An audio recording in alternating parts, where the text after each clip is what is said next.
So much awareness after you won the Oscars about sound designing and mixing. Have they started taking your work and understanding sound mixing and designing seriously? Sound per se doesn't sell, the immediate commercial doesn't come with sound.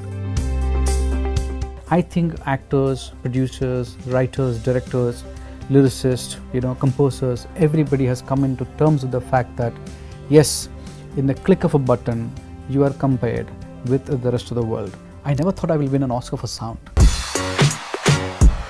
That was like a far-fetched dream. Satyajit Ray was given the Lifetime Achievement Award. I was the saddest person in the film industry. I think he took away my opportunity.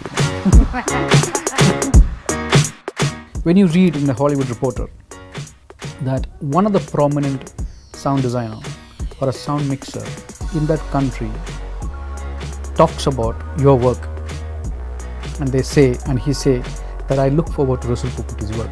That's great. Bachchan sir looks at me as one among the family, and he is so adorable towards me. When I come to South, similarly, Rajini sir treats me in the same way. 2016 has been an interesting year for you. You are the first Indian to win the Golden Reel Award for the documentary, and you have such a great lineup of films. So is it like a sense of accomplishment when you look back? When I won the BAFTA, I thought it's like a great achievement. And then I won the CS, it was a great achievement. Oscars happened, great achievement. So you feel it in all through your life, in every stage of your life, you feel accomplished. Talking about sync sound, a lot of filmmakers in Bollywood have actually started using sync sound, but it's not very prevalent in the South Indian film industry. Is it because we don't have the discipline, or is it because most of the stars do not converse in the language that... An actor, somebody who is a leading star, if they wish to make a change, and things will follow.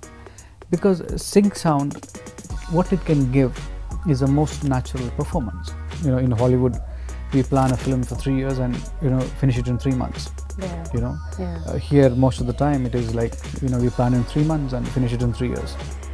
Sir, you're really fond of A.R. Rahman, and you're reuniting with him for a couple of projects now. How has the equation evolved with him after post Slumdog Millionaire? Actually, in Slumdog Millionaire, we never worked together. We never sat in a room and worked. It's actually Gajini that we sat together in this room right there. If you look at a mainstream Hollywood film and you look at a mainstream Indian film, they are nowhere closer in terms of craft. So I find Rahman is an exception to this. What he thinks is interpretation, musical interpretation of film, and he gives it to me, or gives it to anybody for that matter. I wanted to research in superconductivity and invent superconductive element and win a Nobel Prize for India. That was my dream.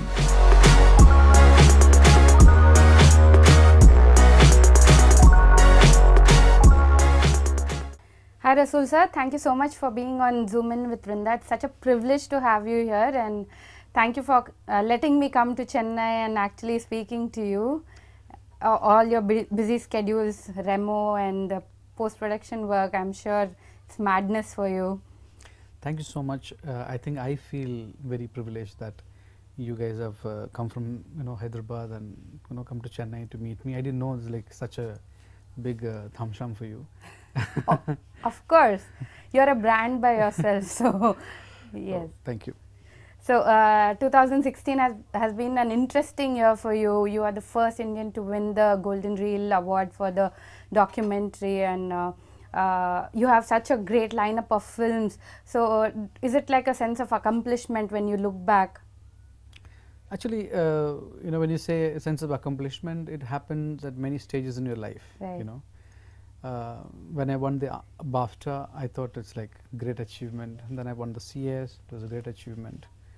Oscars happened, great achievement. So you feel it in, you know, all through your life, in every stage of your life, you feel accomplished, you know. Right. It took me an Oscar to work on a Malayalam film. You know, the first time ever I'm a Malayali, I always wanted to work in Malayalam, I always wanted to work in South. But it took me an Oscar, 14, 15 years to come and do my first Malayalam film, then my first Tamil film, Right. all that, you know. Right. So when they call you, you feel, okay, you are recognized. You Yeah. know? So it keeps happening. Right. So when did that thought trigger that you had to make India's Daughter documentary? Actually, it was a very, very emotionally investing movie, you know, India's Daughter.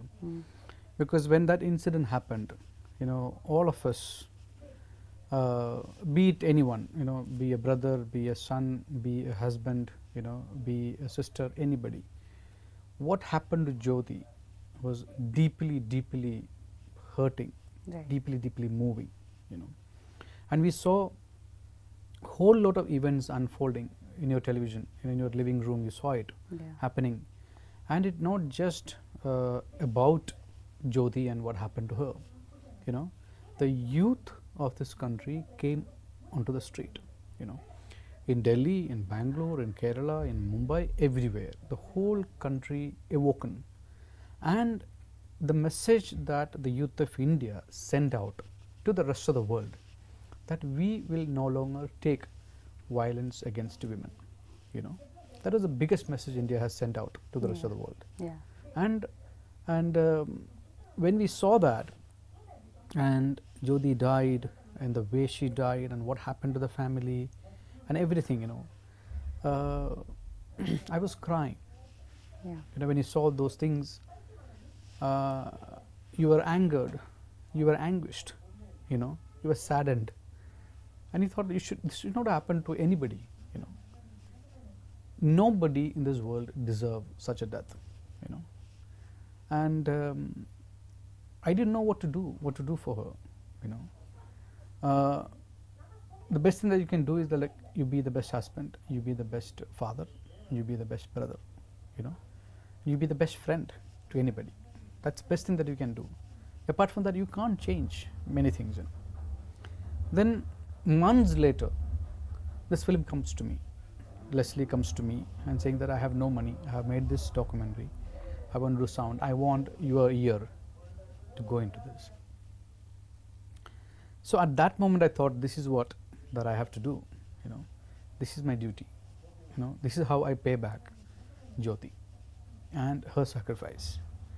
And I took it as a challenge to myself. And of course we didn't have enough money to work, and we had a film version, we had a television version, and you know, lots needed to be done, a lot of works needed to be done, because most of the that it had many footages that has been sourced, and it was all shot randomly, and it didn't have any sound. So I had to recreate all the sounds and, you know, make it like a seamless story. Right. And while working, while making this film, I thought, I don't want Jyoti to be, you know, the saddest person, or what has happened to her is the saddest thing. I didn't want people to sympathize with her, you know. I wanted her to come out as a hero in the film, you know. Her sacrifice had to be, you know, it has a sanctity, you know, that needed to be brought it out into the people's mind. And there is a whole lot of reasons behind how someone becomes a criminal, you know. Nobody is born a criminal. And so the film worked in was working in many different layers, you know, to put it all together and create kind of a tribute to Jyoti was the biggest task. And I think that is one of the best work that I have done in the last recent years. Right. So with Golden Reel and Oscars and the BAFTA, Resul Pookutty is a brand now, you know, and there's a sense of pride among actors, directors, producers. So when has the attitude of people changed over the years? How do they treat you now? Do you see something different? Of course, there's an aura around, you know, all the achievements that one has got over the years. Yes. So they all treat me with a lot of love, a lot of respect, and a lot of integrity. So I'm very, very thankful to the entire film community in Hindi, in South, everywhere. Everywhere I go, I am, I am treated with love and affection. So that's how we are. That's how India. Probably I'm the, I'm the most celebrated technician in the whole world. And nobody else would get that kind of love and affection from its people. And to me, it's not about attitude towards me. I think the attitude towards the whole of my craft has changed over the last 5-6 years. There's a quantum leap from where I have started, how I have started, and where I am myself and my own peers standing today in the industry. That's a huge change. I was just about to ask you, there's so much awareness after you won the Oscars about sound designing and mixing. So have they started taking your work and understanding sound mixing and designing seriously? I would say in the mainstream market, we are still trying to make an impact. We are still trying to, we still have to come in terms with the fact that when you do good sound for a film, that's also good production value. Unless and until you are able to add a value to the product that you're working on, you're not taken seriously.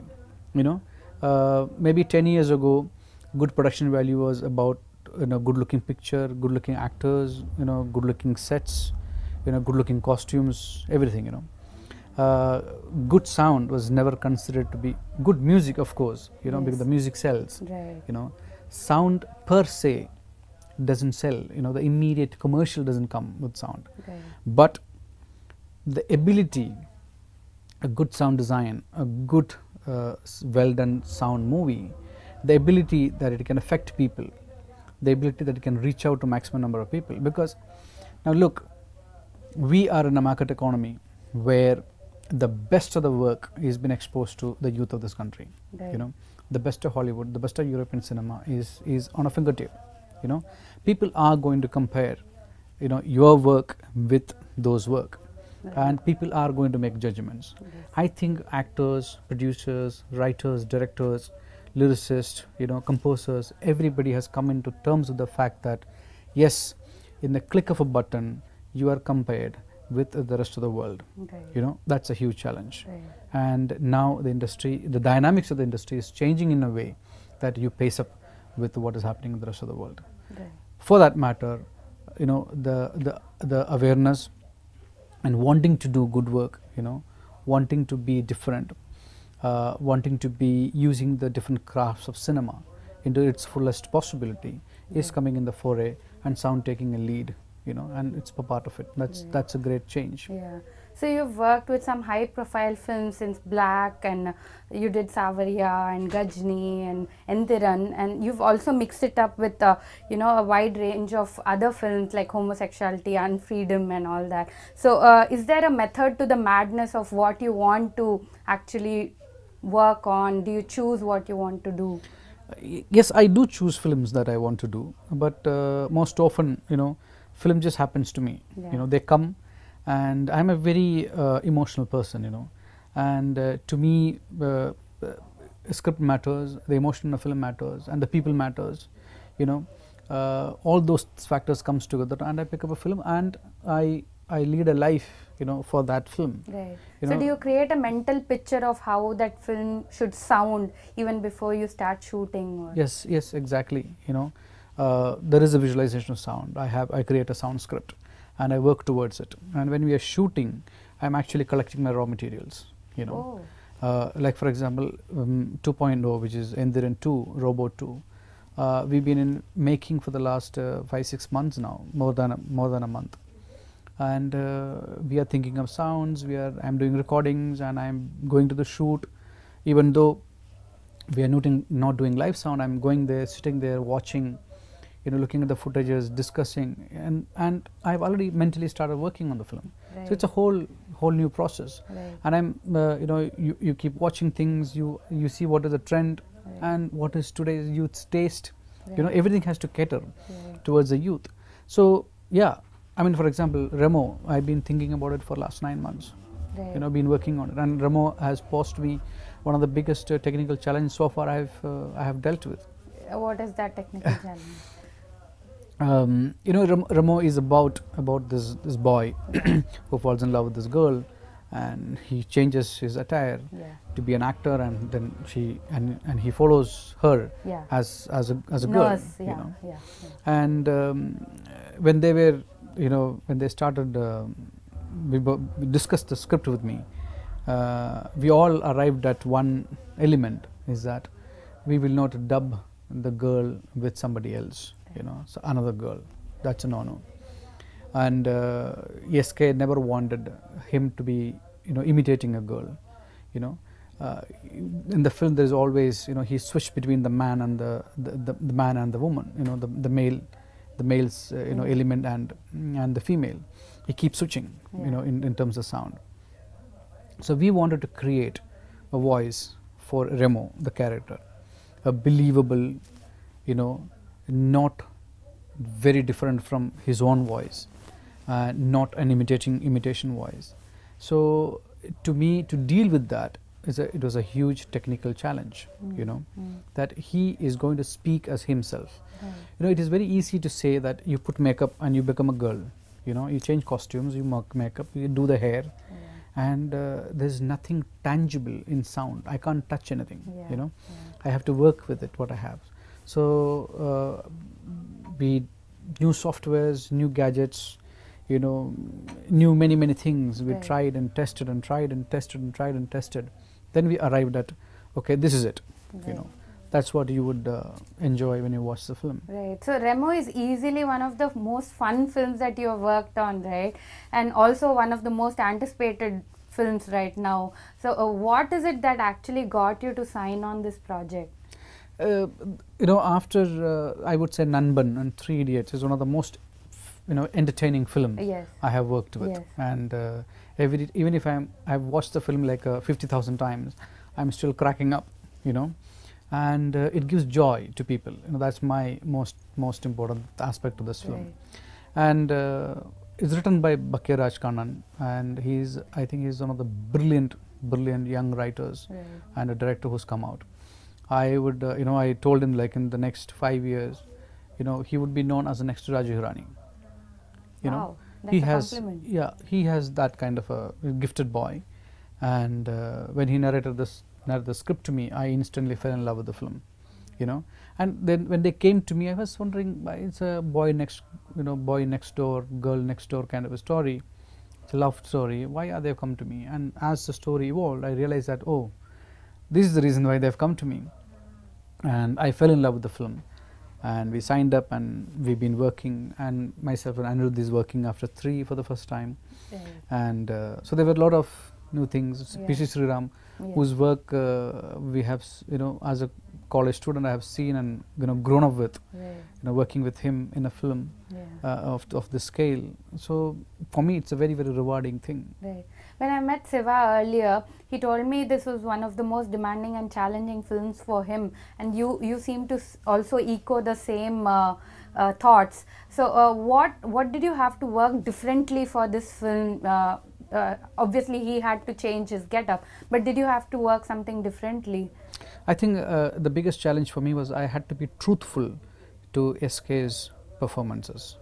I had to be truthful to an actor and his thought process, There were a lot of technical possibilities, and there were a lot of gadgets and softwares and plugins were available to do things, but nothing would have done justice to it, There are days in the last week I sat in that room and almost like dejected and lost, didn't know what to do, I felt that I'm good for nothing, then you bounce back. SK comes and we listen to things. He says, sir, we'll work. So the most number of days that we have,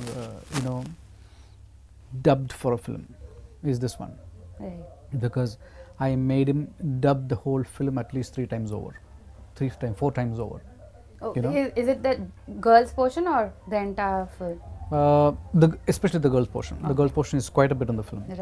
Girls portion he must have dubbed like almost 5 times, because we do one thing and we realize that, okay, this is a problem, the software is not working in these lines, we go back, we redo it, then we find some other gadgets, which is working better, we come that. So the last session of dubbing that we have done was a combination of him the gadgets, the softwares, the plugins, and everything put together. And we you know, so it's all an approximation. It's all how, as a sound mixer, I am relating to his performances, and it becomes that. It becomes what is in your fingertips and what you're hearing and how you're hearing, and things like that. So there's a lot of myself invested in those dialogues. You know, there's a lot of me as a person trying to do justice to him. Right. You know. Just now when you said PC Sriram, he's easily one of the most respected technicians like you are, and everybody in the sets of Remo seem to have immense love and admiration for both of you. So how is it that you approach your scene? Do you and Sriram Garu actually discuss and approach a scene before? Do you discuss how it has to be visually and orally picturized, or is there no connection of what the cinematographer and the sound designer does? If the film was shot live sound, we would have been, you know, right there sitting in the shooting floor and discussing and executing things. Right. Because of the specific nature of the film, we couldn't do live sound, so we have, you know, dubbed the film. So I have started working on the film only after the film was shot and edited. Okay. And of course, when you see sequences, we discuss things over, and we have met many times during the post-production times, and I kept watching what he has done, and doing the trailer was an enormous learning, because what you work with in offline and what you see online, in the theaters is completely hugely different, So I think he has made a picture perfect film, okay. And he has immensely contributed to this film. Yeah. I think Kirti has also done phenomenally good work. SK, of course, incomparable, and Anirudh, you already know that some of the tracks are really chartbusters. Right. And I would say R.D. Raja, who's a producer, he had the vision of getting all of us. Right. He found the right script, he found the right guy, he found the right people. Then he came up and put all of us together, and he is driving us, towards one vision, making this film in its maximum, fullest capacity. I think Remo, all in all, is a culmination of so many talented people coming together and working towards one thing, right. And I think that's going to show in the film. Right. Talking about sync sound, a lot of filmmakers in Bollywood have actually started using sync sound, but it's not very prevalent in the South Indian film industry. Is it because we don't have the discipline, or is it because most of the stars do not converse in the language that the movie is shot in? The problems are multifold. Right. You can't just say this is one reason. Of course, a star has to come forward. Things started changing in Bollywood after Amir came forward, and he did Lagan, and then things started changing. In Malayalam cinema, fairly, Mammootka has come forward and done it. So an actor, somebody who is a leading star, if they wish to make a change, and things will follow, because sync sound, what it can give is a most natural performance. Everyone, including every big stars, they know that they sometimes find it most difficult, to put their own performance back onto in the dubbing rooms. Right. It's like saying, when you translate something, what is lost is the original itself, and that's what happens in a dubbing. Right. So I feel it's also an injustice to the audience who is paying the money to watch the movie, that you are not giving them the most original performance of the actors.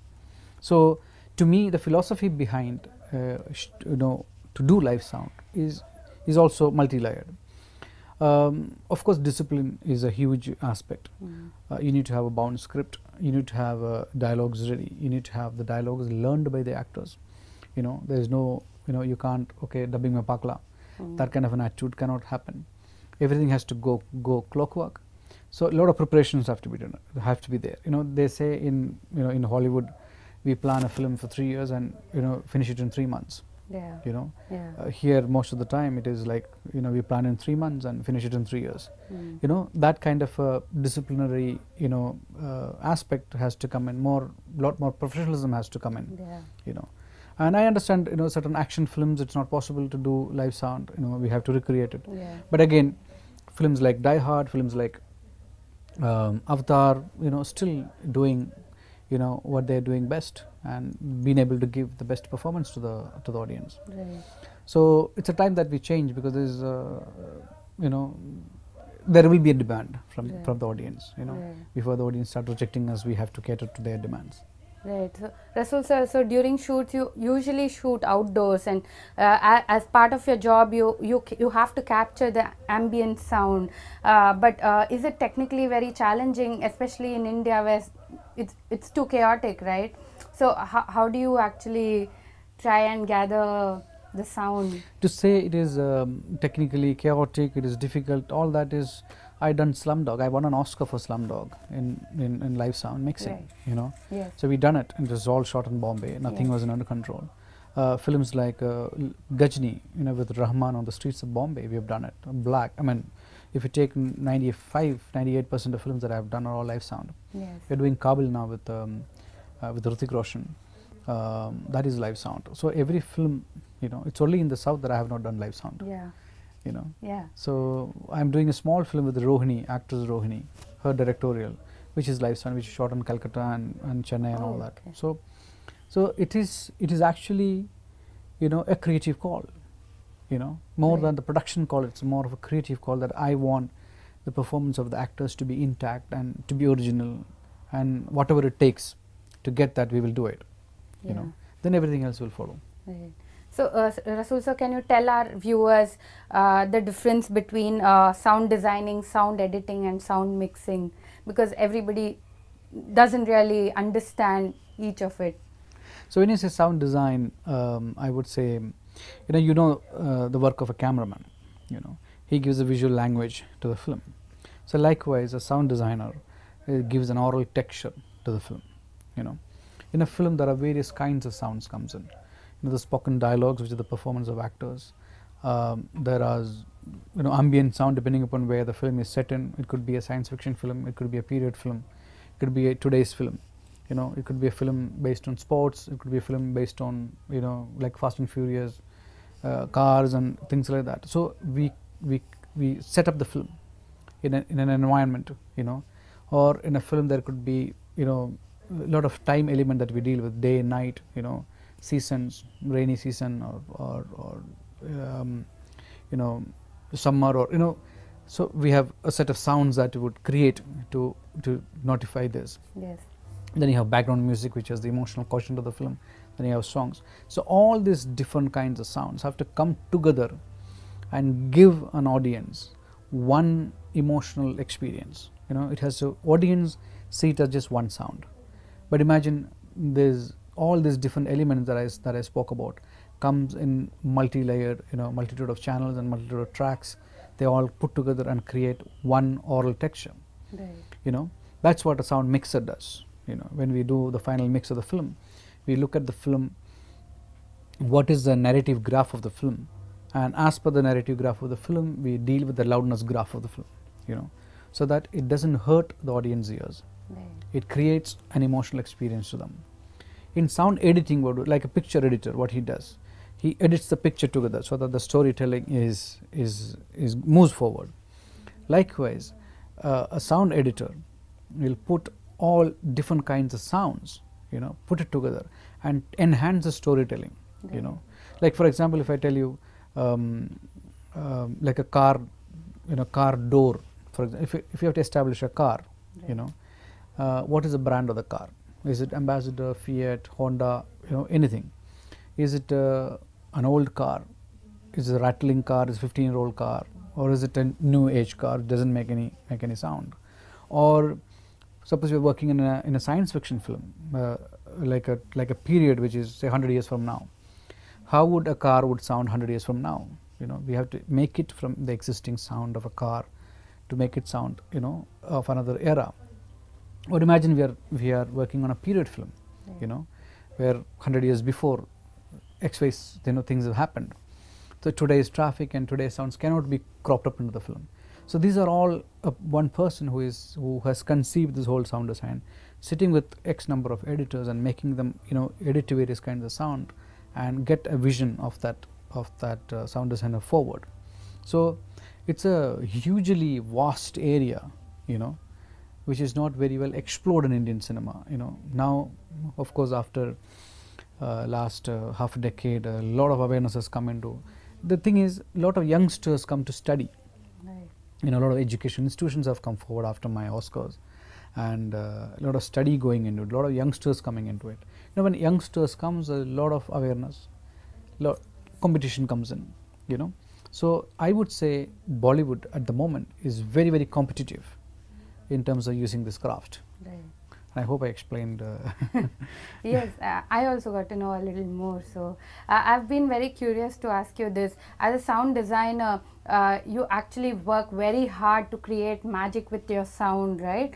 But in India, because our theaters are not technologically updated or upgraded, it doesn't give out the same output that you actually hoped for. So how do you deal with the sad state of, you know, audio systems in theaters in India? If you had asked me this question 5 years ago, I would have said I'm really, really sad, you know, saddened. Especially when Parishiraja was released in Kerala, there was riots in theaters. You know, people have broken theaters, chairs, and they went into a rampage. Then I had to go into television and tell them, you know, that this is not the way, because the theaters were poorly equipped in terms of speakers and sound reproduction. And this is a fact, you know, in B centers and C centers, this is really, really a fact, you know. Now, with the advent of digital technology, and people are watching Netflix in their phones and they're hearing better things, you know, the awareness has gone into. And the other day, one, you know, technology company come and met me, and they said 75% of theaters in Kerala, in the rural, you know, areas, have been, you know, revamped. Wow. That's a huge, huge, you know, movement forward. You know, it's happening. It's not just multiplexes, and all the single screen theaters are also been, you know, coming forward to technology, you know, upgrade their system. That's hugely, hugely happening. But still, I feel there is a lack of standardization even today. You know, everybody is like, there are many companies offering, you know, upgrades and, you know, systems and placements and all that, because in the digital domain, there's a lot of compartmentalization. You know, money talks. You know, there is things are available for all kinds of money. So what you go for is a very, very deciding factor. The longevity of sustaining a standardization in your cinemas is a big task. I think for that the government, you know, and industry, industry unions have to come forward and set in a standardization. You know, the government has to help us. They collect a huge amount of money as entertainment tax. What they give it back to the industry is at least minimum standardization, you know. And there are a lot of, you know, we are all technical people working, and what we follow is the standards set by AES-EBU, you know, Audio Engineer Society or Broadcast Union in Europe. There are ISO standards that we adhere and follow, and how come that is not followed when a cinema is exhibited is a question that we all have to ask, you know. An audience is paying money not to get hurt, you know. He has to be given the best visual and sound experience, you know. You give multiplexes licenses, and when you give licenses to multiplexes, you also give tax incentive, you know. There is not a single word of technical specifications mentioned in any of the legislations, you know. I was fighting a case about standardization, and when Robo happened, there's a breakdown in one of the screenings in Bombay, and I took it up as a big challenge, and I did a lot of research, and I realized in Maharashtra we were still following a 1924, you know, law framed by the British, amended in 1954 and then in 1962, you know, that only talks about civil norms. No, virtually no technical standardizations come from the legislation. So as long as it is not in the legislation, they don't have to follow, you know. There was one law that says, which is a financial law, that gives financial incentive to the multiplexes, that says if the theatre is, you know, this long or this big, it should be equipped with stereophonic sound. You know, there's no specification. That's not a specification. You know, films have gone. Digital technology has come in. And you know, from DVD to Blu-ray to, you know, HD, there are 2K, 4K. Now we're talking about 8K, which we call as window of reality. You know, and where is our B centers and C centers today? You know, we are nowhere near in terms of standardization. We are nowhere near. You know, we are not following any kind of standardization. Which means, you know, when the digital technology came in, we as technicians thought, you know, a same quality print will be watched by the city people and the people in the villages. For me as an artist, for me they are equally important, you know. In the film time, one print which ran like 500 times will come to a theatre in a village, in a panchayat theatre, will come after 1 month, you know, with all the scratches and sound, jumping sound and all that. You know, the people in the villages saw scratchy print 1 month later the release, 2 months later the release. So we thought when the digital technology came in, they will take away the disparity. You know, an audience in the village and the audience in the metro is treated equally. That's what I thought. We thought, because of the lack of standardization norms, I would say still it is not at par. You know, this is something that we have to seriously think as actors, professionals, you know, film practitioners, artists. We have to think. You know, a painter who makes a painting, if he has to exhibit his painting, he goes to a museum where he knows how to, you know, put the frame, how to put it up, where to put it up, you know, so that his painting or his work, whether it is architecture, is sculpting, it is looked at in a way that he desired to be looked at. But we as cameramen and sound people and editors and writers and directors, you know, only 30%, 40% of our work finally reaches our audience. This is a shame as artists, you know, and we only can talk about it and create awareness. The industry body has to take it seriously, you know, the government has to take it seriously. I'm saying you are taking money from people. At least please respect that. Give them the best possible, you know. So it's a sad state, but changing for good. And at the moment everybody is talking about Dolby Atmos. So is it the best right now? It's one of the immersive, you know, immersive format sound. There is Oro 3D, there is Dolby Atmos, there is IM sound. You know, there are, you know, when the picture from 2-dimensional picture it went to 3-dimensional picture, and there's a lot of possibility in visual effects. You know, there's a lot of magic that you could create with visual, and we sound people just lacked. You know, from mono sound we went to 5.1, and that's it. You know, but the possibility of sound has been amazing, has been immense. So we had to invent something new to the sound, and so this immersive technology has come, wherein, you know, there is sound all around you. That's what happens in real life. You know, there's always sound around you. You may not be listening, but you're hearing. You know, and that's what we do in cinema. We make selective listening to our audience. You know, and we give that immersive experience. Now it is possible. Now we can touch a sound. We can physically position a sound in a theatre, within a geometrical space, and give them an experience which they don't get it, you know, when they watch a television. You know, so it will, you know, formats like this, experiments like this, expositions like this will bring people from home to the theatre, which is good for the business. This cinematographers and editors, when we often say that their work is very good, they don't really accept it because they want their work to be invisible. But that's not the case with sound. Sound is very crucial for a film, right? So what is the parameter to judge the sound whether it's good or bad in a film?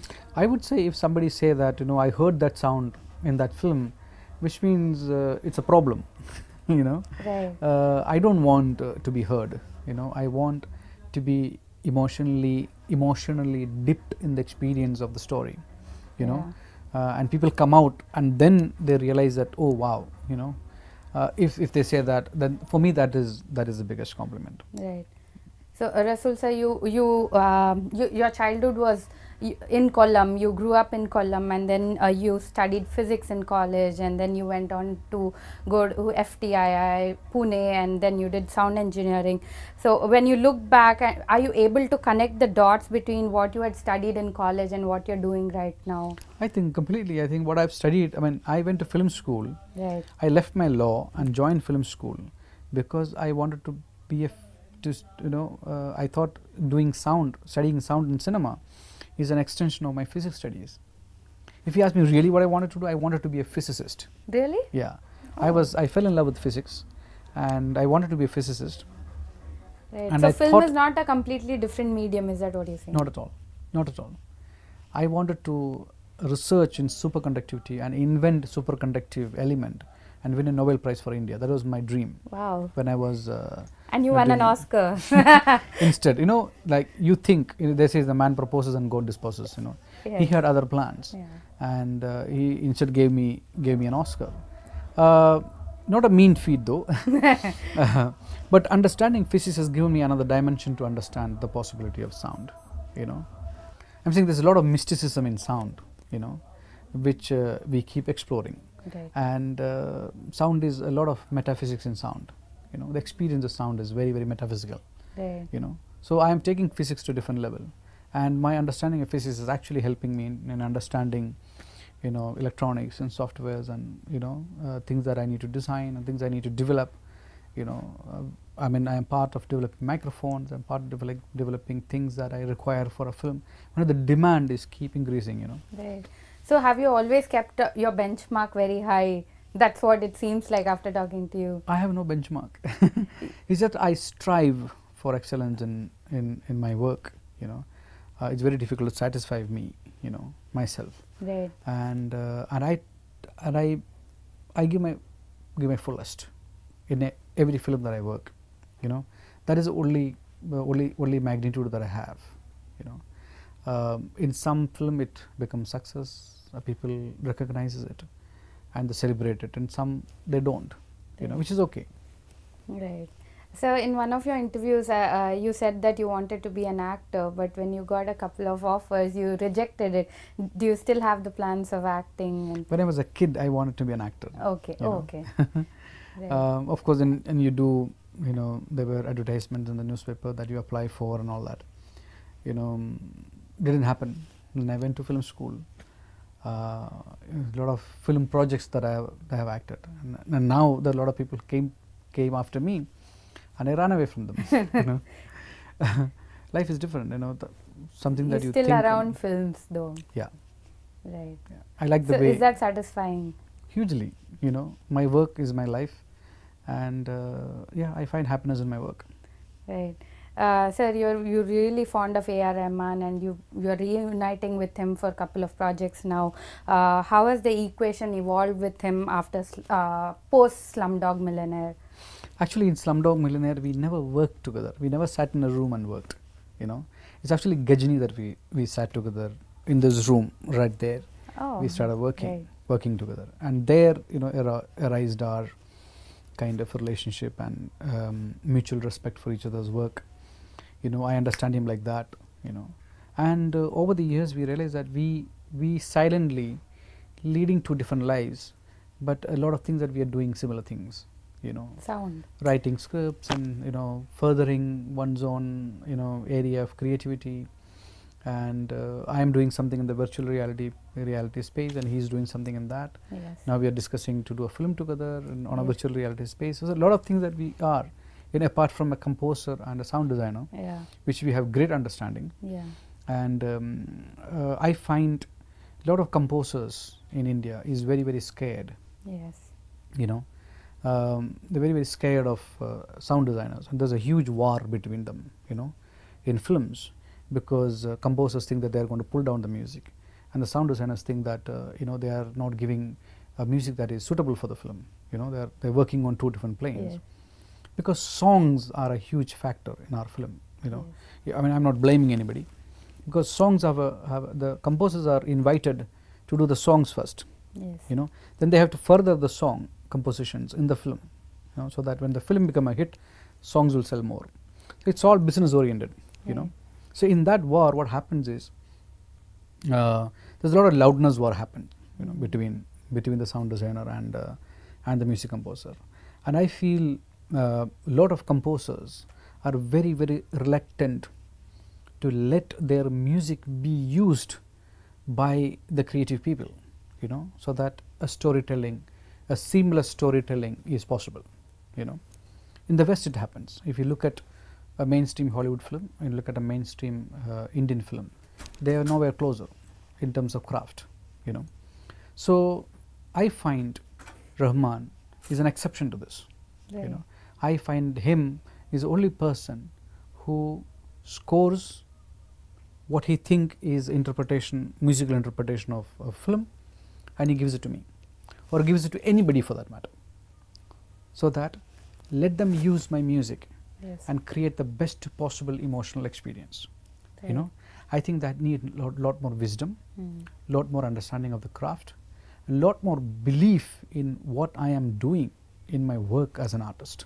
Yeah. Yeah. So we have that understanding, and I love him for that. Right. So, and he's like a big brother to me, and he's a lot of spirituality comes from him to me. I think post Oscars he has given me a sense of direction in what I am doing and how I am doing. Yes. In my personal life and in my work. Right. Sir, in 2015 you announced your production house. Are there plans of producing films? That's what I said. Are you collaboratively working on it? Of course, I want Rahman to score in all the films that I make. I said, if you are not scoring, you will have to come to a press conference and explain why you are not doing it. It's like, is it? Are you holding me for ransom? I said, no. I said, people will ask you. I would understand if you say, okay, Resul, I don't have time, but you have to answer people. Right. So it's also little pressure tactics that I'm doing.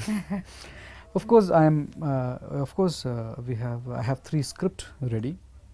One we are almost going into production, and we are also signing up directors, and it's a full-fledged production company that is in the process of coming up. Right. Right. Yes. So last but one question, do you think India needs approval from the West to be actually appreciated, be it the Oscars or the other film festivals? It's almost like we look up to these big awards to, in abroad to feel that sense of achievement,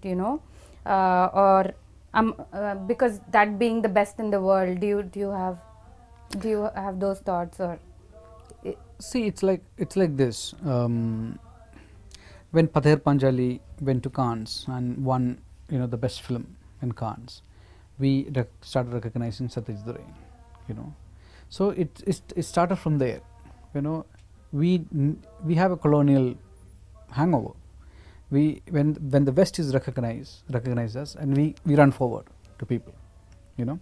It's not only in films; it's there in every stratas of life. It's very sad. We need an affirmation from outside our people. It's very, very sad. It's there, but it's sad. yeah. But I don't look at it that way. And to me, of course, I always thought that I will win an Oscar. I never thought I will win an Oscar for sound. That was like a far-fetched dream. Right. I thought from the, when Satyajit Ray was given the Lifetime Achievement Award, I was the saddest person in the film institute. I think he took away my opportunity, And I thought I will make a film, and that film will win the best film at the foreign film category. Right. This is what I thought I would end up doing. Right. And I always thought Kamal Hassan will be the person to win an Oscar in India. He always been, doing experiments and new storytelling. We always looked up to him. Right. I never thought it will fall on me. You know. And not for sound. I mean, it's a technical category, and I'm the first Asian to win an Oscar in sound. Yes. In the category. So it's very, very difficult to break into that technical. You know, that community is very, very strong. Yes. Very, very, very strong, and very, very, you know, far above. Yes. You know what you can think and imagine. You know. Right. So it's very, very difficult to break into that community, and I managed to do that. And the beauty of the West is, the moment they see good work, they will open their arms and they will hug you. You know, they'll handshake you. They'll take you seriously. You know, the moment they see that you have done something that that they haven't even imagined of. Right. You know, they're very, very welcoming. That is one thing that I have to learn from them. You know, so in that way, I am accepted by the Hollywood community, like with open arms. Right. You know, every work that I have done, like I have been part of at least 3 or 4 films that have been gone to the Oscars. Right. You know, I am the only technician. I mean, even they themselves say that you are the very few and rare people who have won Cinema Audio Society, who won a BAFTA, who won an MPSC, Golden Reel, Yes. and an Oscar. He said there are not many people in the world, and there are very, very few rare people in the US or in the West itself. You know, so I just happened to be lucky, and of course I worked. You know, I worked very, very hard in every project that came to me, and whether it is small or big or anything, you know, never looked at money in that respect, and it all paid off. And they are, you know, it is very, very, very, very, you know, a sense of accomplishment. What you asked me in the very beginning of this interview, when you read in the Hollywood Reporter that one of the prominent sound designer or a sound mixer in that country talks about your work, and they say, and he say that I look forward to Resul Pookutty's work. That's great, you know. Yes. One, that I feel proud of the fact that I am able to inspire them in that way, and I feel proud of the fact that someone from that community is so open and so selfless in welcoming somebody from another continent. You know, their only thing matters is quality of your work and your fineness as a professional. Right. So Remo's up for release. Then you have Shankar and superstar Rajnikant's 2.0, and then you have Sundar C's big project as well. So what can we expect from all of these? Sleepless nights. You know, every film gives me sleepless nights, and Remo has given me enough. You know, I keep thinking after the Oscars, the only most difficult things comes to me. Yeah? I keep telling my friends, you guys are all doing normal films and, you know, going home at 9 o'clock or 10 o'clock at night. I am like, you know, raking my brains, and I was here till 3:30 in the morning. Yeah, your assistant told me you went back at 4. So yeah. Yeah, so you know. Yeah, yeah. But I enjoy that people come to you. How has the equation been with Shankar and Rajni sir? Very good, beautiful. You know, I am very, very lucky, like in Hindi cinema. Yes. With the first family of Hindi cinema, with Bachchans, I am like a family member to them. Yes. You know, they are so lovable, and for anything and everything they call me. And Bachchan sir looks at me as, you know, one among the family, and he is so adorable towards me. When I come to South, similarly, you know, Rajni sir treats me in the same way. There's a lot of affection and love, and a lot of respect for the work that we have done and accomplished, and everyone, Aishwarya, Soundarya, you know, ma'am, everybody. So I feel very blessed to have, you know, that in South, Kamal sir, you know, and everyone in this southern fraternity. Go to Kerala, Mamuka, whose work, you know, whose dialogue that I have, you know, narrated in your college days and school days. Have you started work on 2.0? Yes, I started recording. You did? Okay. Yeah, I have started recording, but the edit is going to come to me only in February, and I start my actual hands-on work from February. Right. What did you think of Superstar? Rajni sir? Yeah. I think he is epitome of simplicity. and epitome of humility and a selfless man, and I think an artist of very high order. Fantastic. Finally, sir, what does sound mean to you? It means everything to me. You know, that's what drives me. I'm constantly thinking how sound is affecting me or affecting people's lives. You know, that's what my interpretation is when I make films. Right. It's been great talking to you, sir, and it's like a sound for me now. So I really enjoyed this conversation. Thank you so much for your time, and it's been a privilege. Wishing you all the luck. Thank you very much, and thank you for coming and giving us this time and energy, and spending time with us, and taking the responsibility of taking me to the viewers. Pleasure. Appreciate that. Pleasure, thank you very much. Pleasure. I hope you enjoyed the conversation. Very well. Thank you. Lovely.